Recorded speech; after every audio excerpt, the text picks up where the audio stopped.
We are back to Entrepreneur's Edge. I'm your host, Janice McLean Deloach. And here with me, I want to introduce you to two wonderful guys that I met.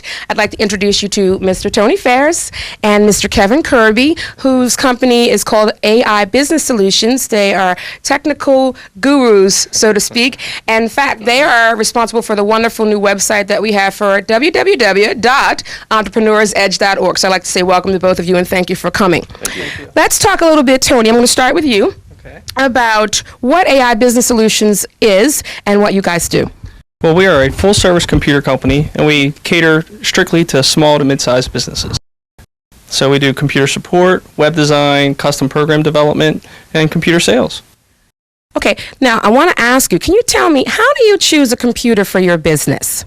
How about we start with Kevin? We'll start with Kevin. Is that good? Okay, Kevin, tell us, how do you choose a computer for your business? Well, there's a couple of things. I mean, the first thing that you really need to take into consideration is, why are you buying the computer?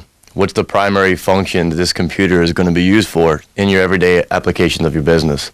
Once you kind of get that taken into consideration, which, for example, is it going to be simple word processing? Is it going to be emailing? Are you doing graphic design? Or is it going to house a huge software package, an accounting package? And that's the first thing you really need to take into consideration. The other thing I want to know is there a difference with manufacturers? I mean, and I know we shouldn't say this, but, this one versus that one, what's the difference? I mean, primarily, are they all the same? Because I see some off-brand computers, too. So explain that a little bit, if you don't mind. Not a problem. I mean, basically, the components inside a computer are pretty much the same with every major manufacturer that are out there.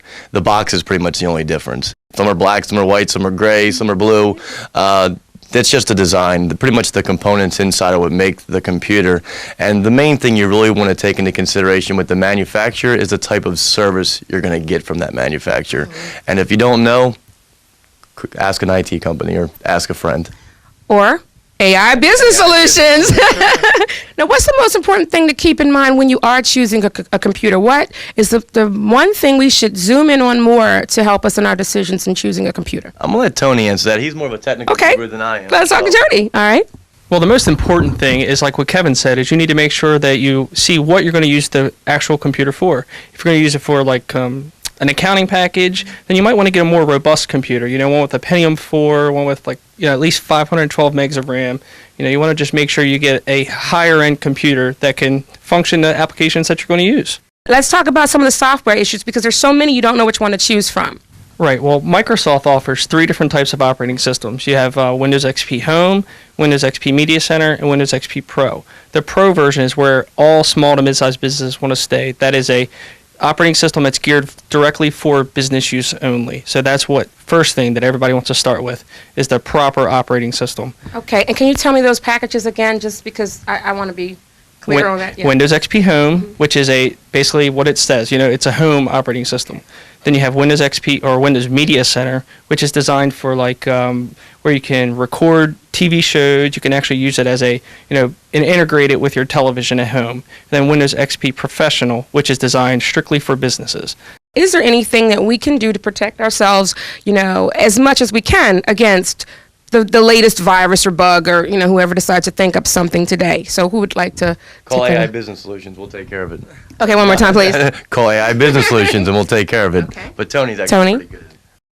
The most important thing is to have the proper antivirus. The little thing that pops up in the corner and says your antivirus is out of date, you need to click on that and update it. That's the first and foremost thing.